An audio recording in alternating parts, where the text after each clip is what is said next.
Good morning বন্ধুরা। সোমবারের সকালটা শুরু হলো আমার বাবার মাথায় দুধ ঢেলে। এরপর আমি রাত্রেবেলা একটু মৌরি আর বাতাসা ভিজিয়ে রেখেছিলাম, এটা আমি 1 গ্লাস খেয়ে নিলাম। এটা খেলে শরীরটা কিন্তু খুব ঠান্ডা থাকে। এবার আমি আজকে বাবার টিফিনটা বানিয়ে নেব।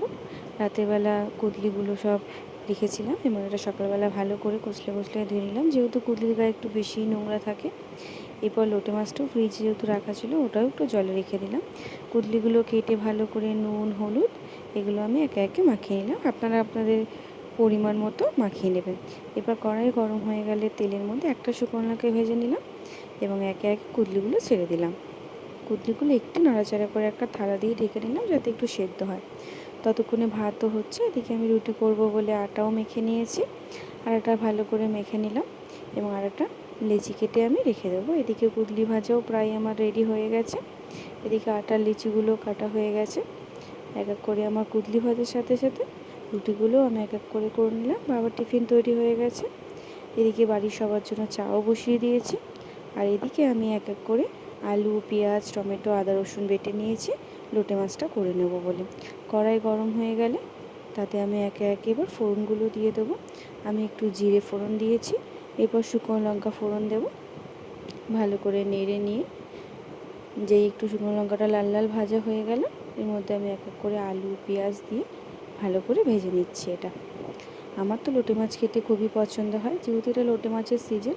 প্রায়ই আমাদের বাড়িতে লোটে মাছ হয়, আর যেহেতু আমি একটু বেশিই পছন্দ করি, তাই মা প্রায় সময়ই লোটে মাছটা দেখলেই আমার জন্য নিয়ে আসে। এদিকে আলু পেঁয়াজটা আমার লাল লাল করে ভাজা ভাজা হয়ে যাচ্ছে। এদিকে আমার চাও ফুটে গেছে। এবার আমি চাটা নামিয়ে নেব। সবার জন্য সকালবেলা দুধ চা করা হয়। এদিকে আমার আলু পেঁয়াজটা ভাজা হয়ে গেছে, সাথে সাথে আমি টমেটো আর একটু কাঁচা লঙ্কাও অ্যাড করে দিলাম, এবং আদা রসুন বাটাটাও দিয়ে দিয়েছি। আপনারা কিন্তু আপনাদের পরিমাণ অনুযায়ী বাটাগুলো দেবেন। এবার আমি চাটা ঢেলে নিলাম, গরম গরম চা। যেহেতু বাবার টিফিন খাওয়া হয়ে গেছে, তাই চাগুলো সবাইকে পরিবেশন করে দেবো। এই যে চাটা আমি আস্তে আস্তে ঢেলে নিলাম, এবং সবাইকে চাটা দিয়ে আসলাম। এদিকে আমার লোটে মাছের আলু পেঁয়াজটাও ভাজা হয়ে গেছে। একটু জল দিয়ে দিলাম তার মধ্যে, যাতে সেদ্ধ হয়ে যায়। এবং আমি লোটে মাছগুলো কিন্তু আগের থেকেই গায়ের মধ্যে নুন হলুদ মাখিয়ে রেখে দিই। এর ফলে লোটে মাছগুলো যখন আমি দিই, সেগুলো ভেঙে যায় না। এবং এর মধ্যে আমি অল্প একটু জিরে গুঁড়ো ধনের গুঁড়ো নুন এগুলো দিয়ে আবার ভালো করে একটু কষিয়ে নিলাম, এবং লোটে মাছগুলো দিয়ে আমি হালকা একটু ঢেকে নিয়েছিলাম, যাতে লোটে মাছের গায়ে মশলাগুলো লেগে যায়। আমি কিন্তু শেষে একটু গরম মশলা দিয়ে দিয়েছিলাম। আমার গরম মশলার গন্ধ খুব ভালো লাগে, এবং খেতেও ওটা টেস্টি হয়। এবং ধনেপাতা কুচিয়ে রেখে দিয়েছিলাম। লোটে মাছটা নামানোর আগে আমি ধনেপাতাটা দিয়ে দিলাম। এতে কিন্তু ধনেপাতার গন্ধটা কিন্তু খুব ভালো লাগে লোটে মাছে দিলে। তোমরা কে কীরকমভাবে খাও প্লিজ কমেন্ট করে জানিও। আমার তো এভাবে লোটে মাছ খেতে খুব ভালো লাগে।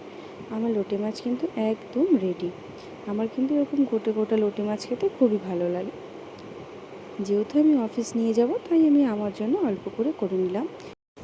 যেহেতু আমি দুপুরবেলা করে বাড়ি থাকি না, তাই সব কিছু এরকম বাটিতে করে মা তুলে রাখে আমার জন্য। রাতে আমি আজকে এইগুলো দিয়ে ভাত খেয়েছিলাম। খুবই টেস্টি হয়েছিল।